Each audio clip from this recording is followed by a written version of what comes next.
Former UK Prime Minister Boris Johnson has rejected suggestions that he might have misled Parliament. On Friday, a parliamentary committee stated there was evidence of Boris Johnson deceiving Parliament about knowledge of lockdown-breaking parties at his Downing Street office.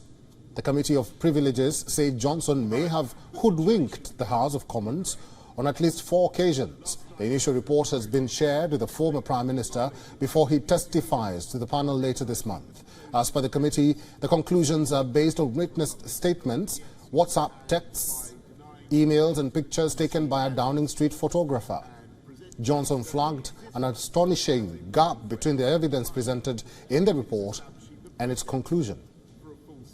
That for me is a pretty astonishing gap, given the huge amount of stuff that they have. And, you know, given also, frankly, that not all the testimony that they have comes from people who are necessarily on my side, as it were. And so I just want to repeat, the reason there's that gap, the reason there's no evidence to show that I must have known or I must have believed that illegal events were taking place is because I didn't.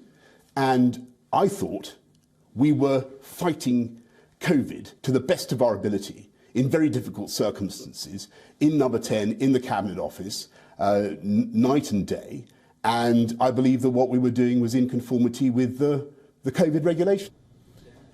Beginning in late 2021, Johnson was bombarded by news reports that he and his staff had flouted rules designed to control the spread of coronavirus. The reports cited bringing your own booze office parties, birthday celebrations and wine time Fridays. The revelations caused public outrage at a time when so many were barred from seeing relatives as they suffered or even died from the coronavirus disease.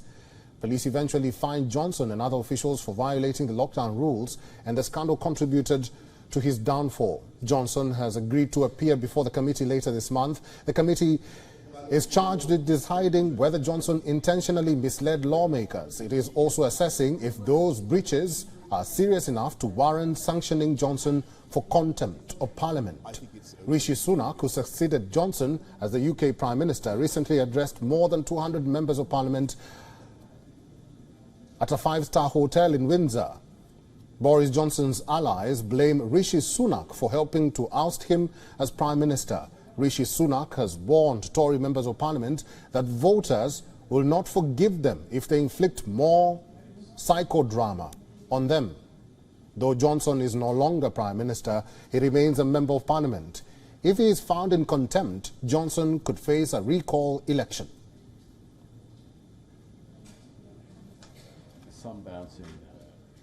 WION is now available in your country. Download the app now and get all the news on the move.